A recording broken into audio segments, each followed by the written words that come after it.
How is everybody doing today? Welcome back to Fogel's Watching Movies, and I'm excited about today's video. So I sat down to kind of go through and pick out what my favorite movies of each year I've been alive are, and it kind of turned into which movies would I want to take to a deserted island with me. So that's what I'm going to do. I'm going to go through all 28 years I've been alive and choose a movie from each year to take to a deserted island with me. A lot of my picks are based off of some of the earlier picks. You'll kind of see how that makes sense as I go through this list. But yeah, we're going to start off with 1994, the year I was born, and I'm going to go with Pulp Fiction. I'm just gonna get Quentin Tarantino out of there. Pulp Fiction is one of my favorite Tarantino films. Obviously, I have a great cast with Samuel L. Jackson and John Travolta. But the more I watch that movie, the more I enjoy it. So I was between that and Disney's The Lion King, just because that's my favorite Disney movie. But I have some other good animated movies on this list, including 1995 pick is Toy Story. I love the Toy Story, I was going to say trilogy, but now there's 4, so quadrilogy. But the first Toy Story is a classic. I obviously grew up with that one. The runner-up to that one was David Fincher's Seven, which is a great thriller, obviously. But since I passed up on The Lion King, I kind of wanted to get Toy Story. I think that's a little bit more rewatchable for me than Seven is. And then next, for 1996, is Wes Craven's Scream. The older I get, the more I enjoy Scream. My girlfriend's favorite horror movie, so we watch it all the time. And we still haven't seen the new one, but the original Scream from 1996 really did improve the horror genre, and it's a plot twist that never gets old. I always find myself going back to it and enjoying it a little bit more. Next, for 1997, we're going to check off Stanley Kubrick with The Shining. But the runner-up for this year was Good Will Hunting. Love Good Will Hunting just because it has, Robin Williams in it. But with The Shining, it is always creepy for me to watch. Obviously, you get great performances from Jack Nicholson in it. And yeah, it's a creepy film. I never read the book, but I've always enjoyed the movie. And I just recently watched Dr. Sleep this past year. So The Shining is a good one for me to keep wanting to go back to. And then 1998, this might be a polarizing pick, but I actually went with Halloween H2O. Michael Myers is my favorite slasher, serial killer. And I needed a Halloween movie on a deserted island with me. I was kind of in between I have my notes right here. I could have gone with Curse of Michael Myers from 1995, or I could have gone with the Rob Zombie Halloween remake in 2007. But H2O at least has Jamie Lee Curtis as Laurie Strode, and that was the big tiebreaker, as you will probably hear my dogs. Okay, sorry about that. But back to 1998, I'm going with Halloween H2O. I know that it's kind of a polarizing Halloween movie, but I enjoy it from the almost the early 2000s, late 1990s. But it's great in there. And Josh Hartnett. Josh Hartnett's great in that. You also have Michelle Williams, who's great. It's just a guilty pleasure. Love that one. Moving on, we have 1999, Brendan Fraser in The Mummy, the first Mummy, directed by Stephen Sommers. This is actually the first of 2 Stephen Sommers movies I'm going to have on this list. The Mummy's guilty pleasure. I grew up with that one. Loved Brendan Fraser in that movie. The runner-up for that year was between Fight Club, another David Fincher movie, or Star Wars Episode 1, The Phantom Menace. And you also have, I'm not going to spoil it yet, just kidding. But I love The Mummy. I love going back to that. Unfortunately, the sequels aren't as good as the first one, in my opinion. The Mummy Returns is good, but Tomb of the Dragon Emperor was a little weird for me, but I have to take that one. Then we're going to go into 2000, and I was between two movies for this year, and I ended up going with Russell Crowe in The Gladiator. Not The Gladiator, just Gladiator, but directed by Ridley Scott. That was kind of a down year for movies as I was kind of going through the lists. It was between that and American Psycho with Christian Bale, which I've actually seen twice. I've only seen Gladiator once, but my overall list kind of has horror and dark thriller movies, and so with Gladiator, you get obviously great performances from Russell Crowe and Joaquin Phoenix, but it's also a time period piece. I really like, being in the Coliseum, and obviously you have very memorable moments and lines from that movie. But Gladiator's been one I want to go back and rewatch. I know my girlfriend hasn't seen it, so I'm looking forward to watching it with her. Next, maybe the most polarizing pick in on my entire list outside of Halloween H2O, but 2001, I'm going with Scooby-Doo and the Cyber Chase. And before you click off of this video, let me explain. I love Scooby-Doo. Scooby-Doo is my favorite cartoon of all time. I'm actually trying to go back and rewatch all of the Scooby-Doo animated movies. And while Cyber Chase is not my favorite Scooby-Doo animated film, it's top 3, I think, for me. I need to go back and rewatch like the Alien Invasion one. But obviously you have Zombie Island, that's a classic. You have Witch's Ghost, which is another really good one. But Scooby-Doo and the Cyber Chase was always a favorite of mine growing up, and I couldn't imagine being on a deserted island without my favorite cartoon, let alone Scooby-Doo. They still get a good laugh out of me. So that was my pick for 2001. The runner-ups for that year were Lord of the Rings, Fellowship of the Ring, and you also had Harry Potter and the Sorcerer's Stone. But since I passed up on Zombie Island from 98 and Witch's Ghost from 99, I wanted to get Cyber Chase. As I flip my page on my notes, we're going to go into 2002. So this was when I was, 8 years old. I was not watching this film genre, or this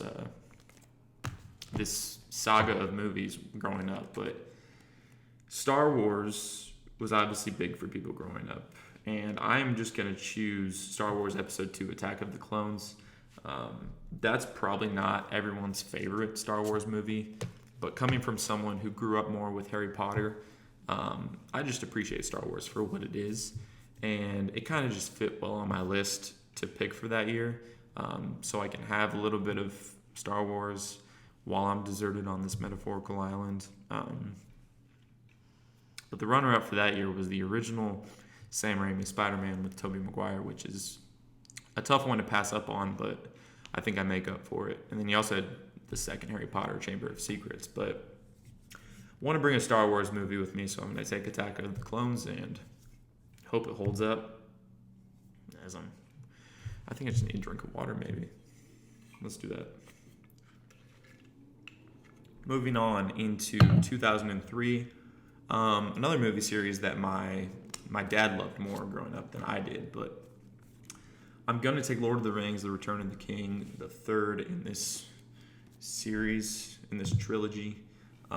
Return of the King is one I need to go back and rewatch. I love Fellowship, but I couldn't take it earlier on my list.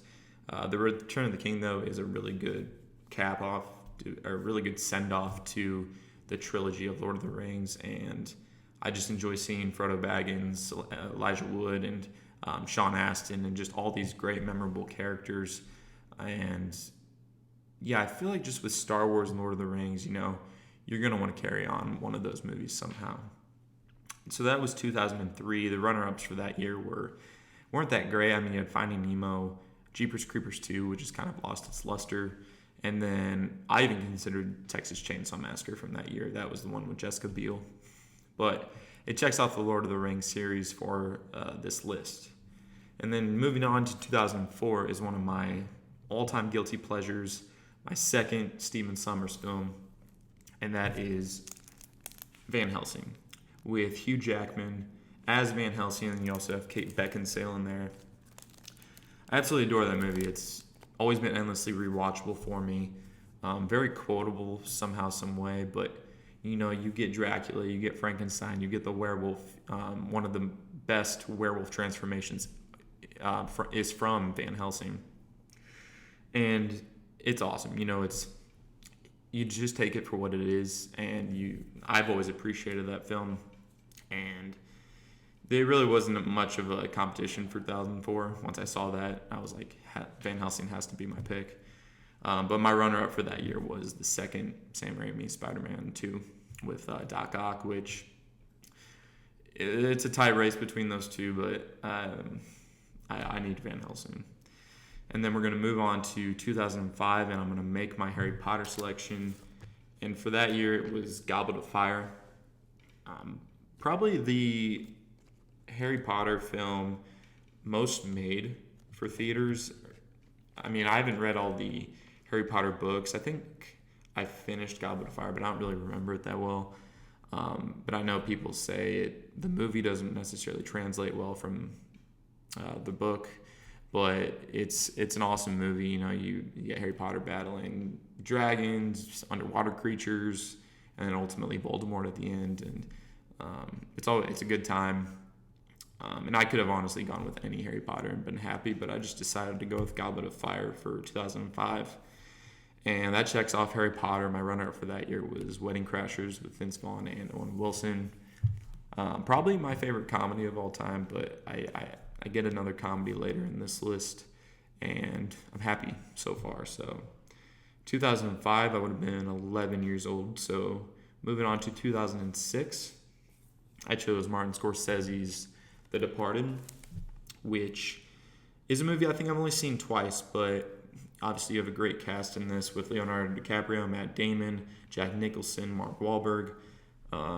That was also a kind of down year in 2006.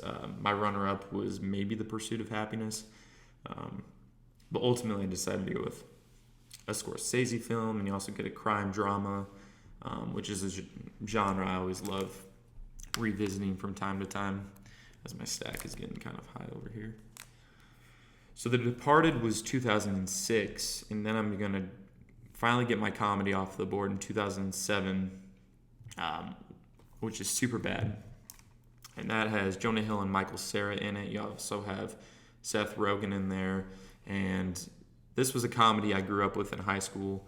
Obviously, you have the character Fogel in that movie, and my last name is Fogel, so that was always interesting going to school when everyone's just asking, have you seen this movie? And it's a raunchy comedy, but it's one of the more well-known high school comedies, especially. Superbad just always has those very quotable, memorable lines and moments, and yeah, it's a great time. Definitely put not Seth Rogen, but Jonah Hill on the map, and Michael Cera also. I think his personality and humor really meshes well with Jonah Hill in that movie. And then we're going to move on to 2008, which I did not grab. I'll be right back. Okay, for 2008, I went with Christopher Nolan's Batman: The Dark Knight. There's nothing I can really say that hasn't been said about The Dark Knight. You obviously get great performances from Heath Ledger. Christian Bale is great as the Batman. And while this new Batman is out with Robert Pattinson, there's a lot of, debate between if that one was better than The Dark Knight. I still haven't seen the new Robert Pattinson Batman, but The Dark Knight is obviously one that holds up well.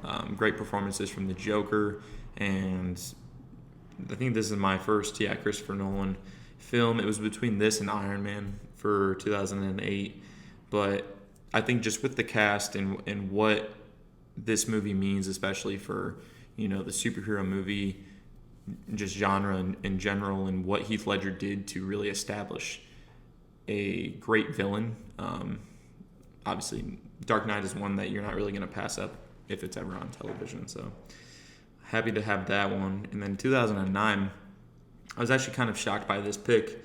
I originally had Inglourious Basterds, Tarantino film, but since I had previously taken Pulp Fiction, I actually decided to go with Zombieland. It gives me a zombie movie on this deserted island that I'm on, and Woody Harrelson is great. Jesse Eisenberg's hilarious in this as well. You get Emma Stone as well. But you always need a good zombie film, and this is one of the most easy, revisitable, if that's a word, zombie films to go back to. And it's just awesome. So that checks off 2009, as I am in my high school years now. 2010, I'm going to go with another Christopher Nolan film, and that is Inception, which the first time I tried watching Inception, I just could not understand what they were going to do with this story. And I made it like 30 minutes in, had to shut it off the first time. And then just one day, I sat down and was like, I'm going to finish this. And it's the biggest mind trip I think I've ever seen for a movie. And I'm still trying to grasp how Nolan crafted this film. And it's incredible. It's one that I'm going to go back and rewatch and always pick up and learn new things. So, Inception, Christopher Nolan's second film on this list. I was between this and, where are we at? The Town, directed by Ben Affleck. But that's a bank heist movie I considered, but I couldn't pass up on that for Inception. And then 2011, I actually went with Warrior, with Tom Hardy, 2 back-to-back Tom Hardy films, and Joel Edgerton. I was late to this movie, but if you watch other collectors review movies, The Warrior is always at the top of many's list. I pride myself on watching a lot of sports movies, and I actually hadn't seen Warrior until like 2021, I think. And it's awesome. It might be my favorite sports movie of all time. And happy to take it here. If I ever need any motivation on this deserted island I'm on, Warrior's going to motivate me. And the runner-up was actually another sports film I considered, which was Moneyball with Brad Pitt. A great baseball film if you haven't seen that one, but Warrior at least gives me my sports movie that I'll be taking. Then we're going to move on into 2012, which was the year I graduated high school. And I definitely did not watch this movie in 2012. This movie specifically, Cabin in the Woods, I felt like had a cult following. And if you haven't seen Cabin in the Woods, it's obviously not your typical horror film. They definitely play with the genre and kind of poke fun at certain things, but it's a great creature feature, and I love creature feature films especially. I love the cast in this film, and you even get Chris Hemsworth in here, and this is one that I'm always looking forward to watching, especially around Halloween time. So the runner-up for this year, this was a tougher year, and I can see how The Cabin in the Woods might not be many people's pick for 2012, because you also had Django Unchained and The First Avengers, which The First Avengers is good. Obviously means a lot to the superhero movie genre, but I just went with Cabin in the Woods because I'm a horror fan, and the more horror I can have on this deserted island, the happier I'll be. So then moving on into 2013, I actually chose Prisoners, which I don't think enough people, maybe not enough people have seen it. Maybe some just don't appreciate it. But I think Hugh Jackman and Jake Gyllenhaal are great in that film. It is an edge-of-your-seat thriller all the way through, and even the ending is just kind of gut-wrenching. Like, you just don't know where to go or what to do in that final, 5-10 minutes of the movie. The final third act is incredible, but love Prisoners, directed by Denis Villeneuve, if I pronounced that right. But this was also kind of another slow year, but Prisoners has always been one of my favorites. The runner-up actually is a movie called Stuck in Love, which is a very guilty pleasure. If there is one romance movie I probably would have taken to this island, I would have chosen that, but I prefer a dark thriller like this, and you also get Viola Davis in this, who's one of my favorite actresses, so I'm happy with Prisoners in 2013.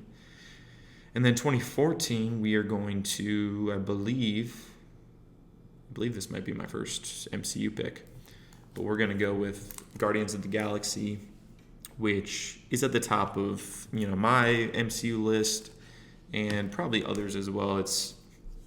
I think it was just great the way they introduced all these new characters to the MCU and brought them together, and you just get this lively adventure and great storytelling movie. And this was another tough year for me, but I think Guardians of the Galaxy is just so easy to put on at any time and just have a good time watching it.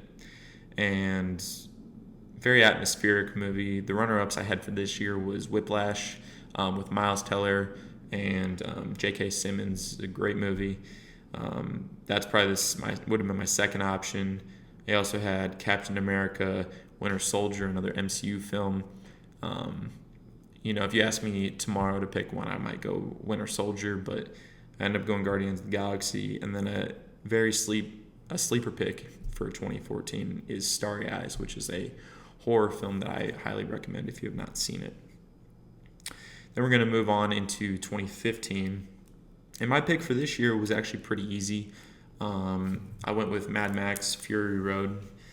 A lot of Tom Hardy films on this list. I did not know I was such a Tom Hardy fan. You also get Charlize Theron in that, who's great. What I love about Mad Max Fury Road is the adventure it takes you on, and visually it's a stunning film. It is nonstop adrenaline, excitement all the way through, and sometimes you just need a movie like that.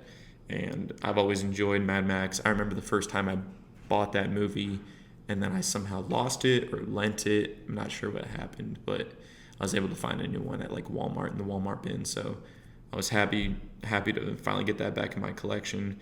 The runner-up for that year would have been The Hateful Eight, which is another Tarantino film. And I think The Hateful Eight is rising up my Tarantino film list. We just watched it this past couple months, actually, I think.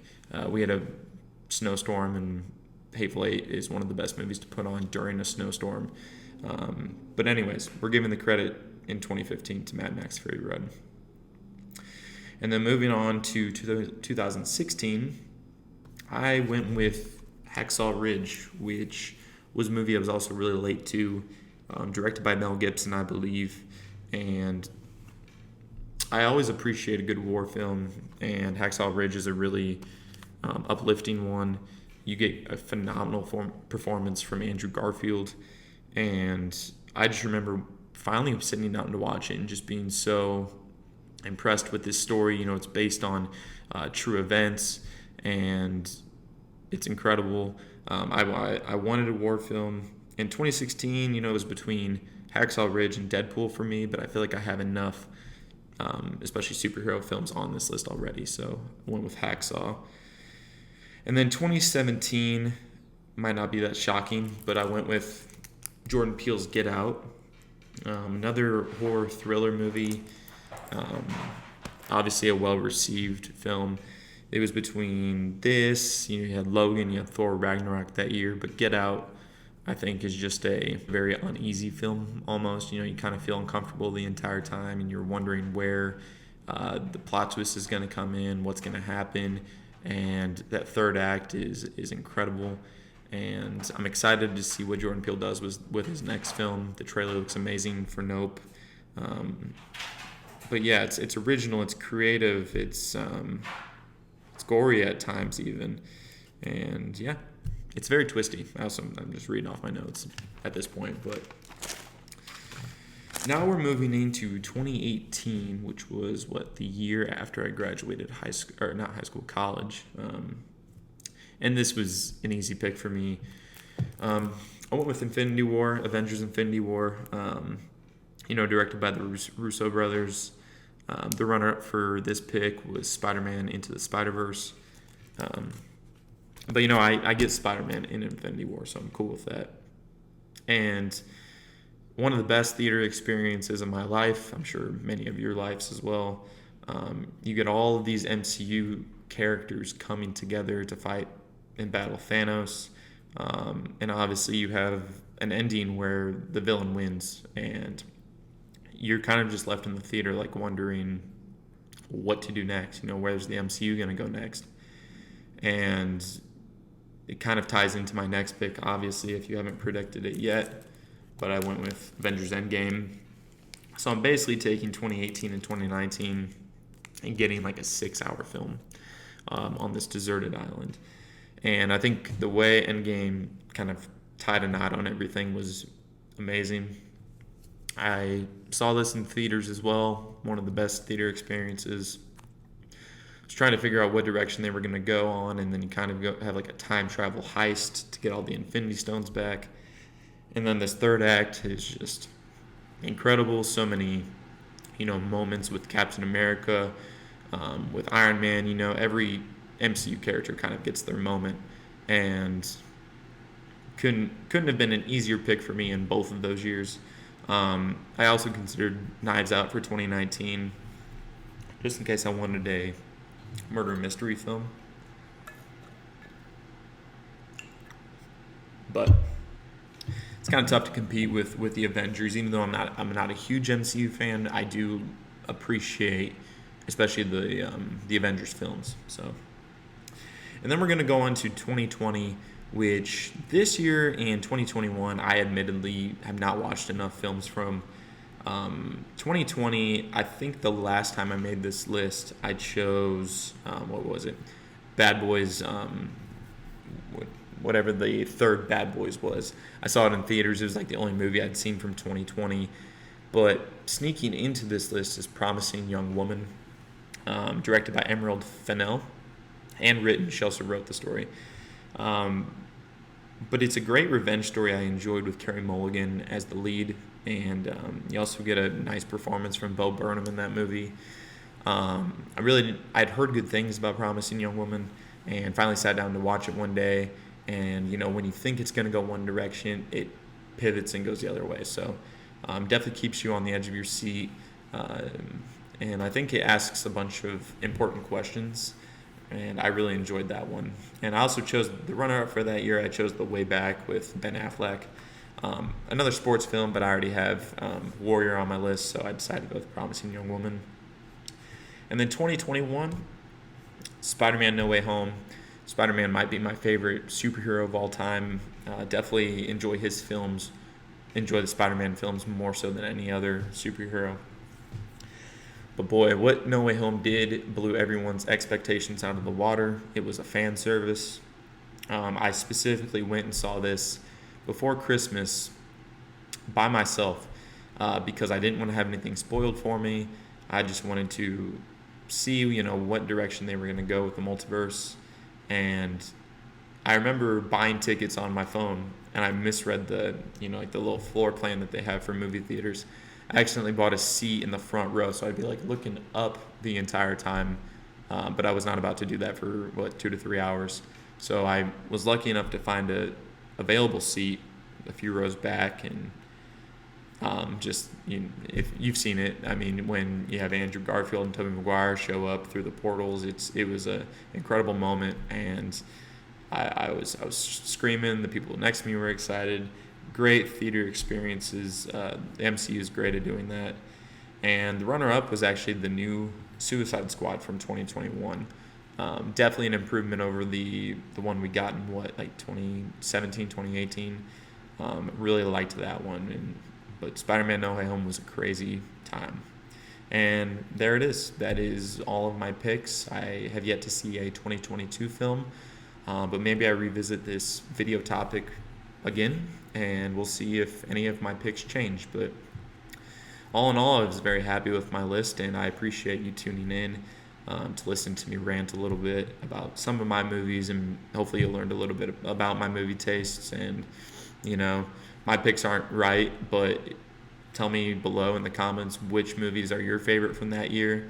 Kind of thinking back, 1994, Shawshank Redemption would have also been another great pick over Pulp Fiction, but you can only pick one, and I made this list like a week or so ago, and so it was kind of interesting revisiting my thoughts, and yep, I'm happy with it. So comment, like the video, it helps the channel, subscribe, and I hope everyone has a great day. Peace.